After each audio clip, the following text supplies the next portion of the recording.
नमस्कार सर्वांना। शिक्षक क्षमतावृद्धी प्रशिक्षण 2.0 सत्र क्षमता आधारित मूल्यांकन यातील आजचा घटक आहे क्षमता आधारित प्रश्न निर्मिती कौशल्य म्हणजेच CBA 5। क्षमतेवर आधारित मूल्यमापन आणि त्यावरती प्रश्न आपल्याला तयार करायचे आहेत, कारण जागतिक स्तरावर बदलत्या परिस्थितीशी अधिक संरेखित असलेल्या मूल्यांकन पद्धतीसाठी प्रयत्न करणे हे सुद्धा महत्त्वाचे परंतु आव्हानात्मक कार्य आहे। तर या सत्राची उद्दिष्ट आहेत प्रश्न निर्मितीचा आधार म्हणून क्षमतांची आवश्यकता जाणून घेणे, क्षमता आधारित अध्ययन पडताळणारे प्रश्न निर्माण करण्यासाठी ब्लूमच्या अध्ययन पातळ्या समजून घेणे, क्षमता विधानाचे विश्लेषण करून प्रश्न निर्मितीसाठी मुद्दे निश्चित करणे, क्षमता विधानाचे विश्लेषण करून प्रश्न निर्मितीचे तंत्र समजून घेणे आणि क्षमता आधारित अध्ययनाची पडताळणी करणारे प्रश्न विकसित करणे। त्यानंतरची स्लाइड आहे प्रस्तावना। NEP 2020 मधील मूल्यमापन निर्देशांनुसार विद्यार्थ्यांना शिक्षण व्यवस्थेत पाठांतरापासून दूर नेणे, आकलनात्मक विकासासोबत व्यक्तिमत्व विकास घडविणे म्हणजेच समज विकसित करणे, अध्यापन आणि अध्ययन परस्पर संवादी व्हावे यासाठी प्रश्न विचारण्याला प्रोत्साहन देणे, अनुभवात्मक शिक्षणावर भर देणे, राज्य अभ्यासक्रम आराखडा 2024 नुसार क्षमता आधारित अध्ययन व मूल्यांकन हा दृष्टिकोन मांडण्यात आलेला आहे। क्षमता ही अशी वर्णने विधाने आहेत की जे विद्यार्थ्याला काय कळेल, ते काय करू शकतील किंवा पाठ्यक्रम पूर्ण केल्यावर काय करून दाखवू शकतील हे निर्देशित करतात। क्षमता या ठराविक कालावधीत संपादन करावयाच्या असून ही क्षमता प्राप्त झाली किंवा नाही याचे अंतरिम निकष अध्ययन निष्पत्ती विधानात मांडलेले असतात। प्रश्न निर्मिती करताना दिलेले हेतू आपल्या डोळ्यांसमोर असले पाहिजेत। 1. माहिती मिळवणे, 2. चर्चा घडवून आणणे, 3. संपादन पडताळणे, 4. चिकित्सक विचार करायला लावणे, 5. निदान करून उपचार करणे, 6. शिकणे प्रमाणित करणे आणि 7. विद्यार्थ्याची अध्ययनातील गती व आवड वाढविणे। विविध क्षेत्रातील ज्ञान आणि कौशल्य आणि दृष्टिकोन याचा परिस्थिती आणि वास्तविक जागतिक समस्या सोडवण्यासाठी उपयोग होतो।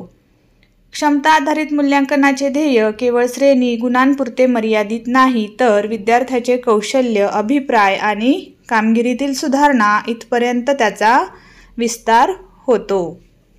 म्हणून राष्ट्रीय शिक्षण धोरण 2020 हे अधोरेखित करते की मूल्यांकन हे क्षमतेवर आधारित असावे, विद्यार्थ्याच्या क्षमता विकासाला चालना द्यावी, विश्लेषण, चिकित्सक विचार आणि संकल्पनात्मक स्पष्टता यांच्यासारख्या उच्च क्रम कौशल्यांची तपासणी व्हावी, त्या दृष्टीने आपल्याला प्रश्न तयार करायचे आहेत।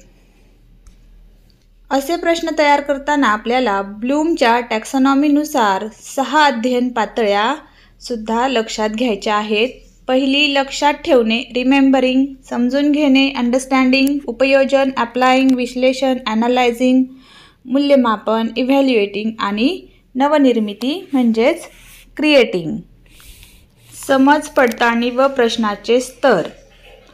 1. आठवणे, लक्षात ठेवणे, ओळखणे, 2. समजून घेणे, अर्थ लावणे, सारांश लिहिणे, अनुमान काढणे, तुलना करणे, 3. उपयोजन म्हणजेच सादर करणे, कृतीत उतरवणे, अंमलबजावणी करणे, अर्थ लावणे, भाकीत करणे, 4. विश्लेषण म्हणजेच मांडणी करणे, तुलना करणे, प्रयोग करणे, फरक शोधणे, सहसंबंध मांडणे, परीक्षण करणे आणि चाचणी, 5. मूल्यमापन म्हणजेच निवड करणे, प्रतिसाद देणे, भूमिका मांडणे, टीका करणे, अनुमान मांडणे, प्रमाणित करणे, पुनर्रचना करणे आणि निष्कर्ष काढणे। त्यानंतर 6वा स्तर आहे प्रश्नांचा नवनिर्मिती। त्यामध्ये येतात रचना करणे, जोडणी करणे, बांधणी करणे, विकसित करणे, लेखन करणे, शोध घेणे, एकत्रीकरण करणे, वर्गीकरण करणे आणि पुनर्निर्मिती करणे। या स्लाइडमध्ये क्षमता आधारित प्रश्न निर्मितीचा ओघ तक्ता दिलेला आहे। पहिल्यांदा काय करायचंय, क्षमता निश्चित करणे, कॉम्पिटेन्सी। 2 नंबरला आहे क्षमता विश्लेषण करून अध्ययन निष्पत्तींची निश्चिती करणे। 3 नंबरला आहे अध्ययन निष्पत्ती संपादनासाठी पाठ्यांशाची निवड करणे। 4 नंबरला आहे ढोबळमानाने किंवा मुक्तपणे प्रश्नसंच निर्मिती करणे। 5 नंबरला आहे या प्रश्नांचे प्रश्न प्रकारानुसार वर्गीकरण करणे, म्हणजेच वस्तुनिष्ठ, लघुत्तरी किंवा दीर्घोत्तरी। वरील प्रश्नांच्या प्रतिसादांच्या स्वरूपानुसार वर्गीकरण करणे, म्हणजे तोंडी, लेखी, प्रात्यक्षिक या प्रकारे। या प्रश्नांचे उद्दिष्टांनुसार वर्गीकरण करणे, ज्ञान, आकलन, उपयोजन, अभिरुची, अभिवृत्ती, दृष्टिकोन या उद्दिष्टांनुसार। प्रत्येक उद्दिष्टांच्या प्रश्नांची स्तरानुसार मांडणी करणे, आपण स्तर पाहिलेत, निम्न स्तर किंवा उच्च स्तर यानुसार।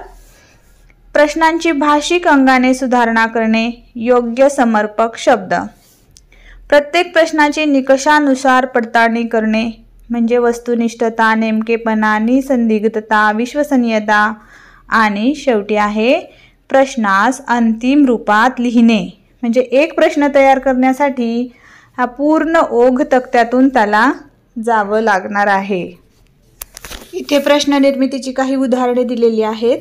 क्षमता, रासायनिक गुणधर्म जसे की शुद्ध अशुद्ध, आम्ल आम्लारी, धातू अधातू, मूलद्रव्य व संयुगे यावर आधारित पदार्थांचे वर्गीकरण करतो। त्यावरची अध्ययन निष्पत्ती आहे आम्ल ही संकल्पना स्पष्ट करतो, आम्लाचे गुणधर्म उदाहरणासह सांगतो, आम्लारी ही संकल्पना स्पष्ट करतो, आम्लारीचे गुणधर्म उदाहरणासह सांगतो, आम्लाचे गुणधर्म स्पष्ट करतो, आम्लारीचे गुणधर्म स्पष्ट करतो, आम्लाचे उपयोग सांगतो।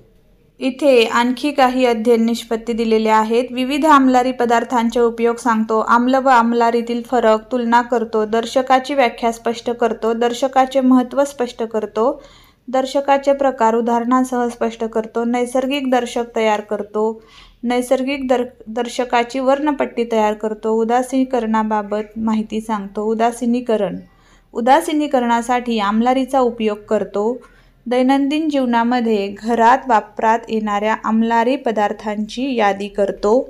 या अध्ययन निष्पत्तीसाठी पाठ्यांशाची निवड केलेली आहे। आम्ल संकल्पना, उदाहरणे, गुणधर्म व उपयोग, प्रदूषण, हवा प्रदूषण, आम्ल पाऊस इत्यादी। आणि त्यावरती प्रश्न तयार केलेले आहेत पहा। आंबट, तिखट, तुरट, खारट चव असणाऱ्या पदार्थांची यादी करा, हा पहिला प्रश्न आहे। दुसरा आहे फक्त आंबट असणाऱ्या पदार्थांची, फळांची यादी वेगळी करून ती आंबट का असावीत याचा शोध घ्या। तिसरा प्रश्न आहे आम्ल म्हणजे काय असावे ते सांगा। चौथा प्रश्न आहे आम्लाची विविध उदाहरणे लिहा। पाचवा प्रश्न आहे नैसर्गिक आम्लाची नावे सांगा। सहावा प्रश्न आहे आम्ल पदार्थांचे गुणधर्म वैशिष्ट्य सांगा। या स्लाइडमध्ये दिलेल्या प्रश्नांचे वस्तुनिष्ठ, लघुत्तरी, दीर्घोत्तरी असे वर्गीकरण केलेले दिसत आहे।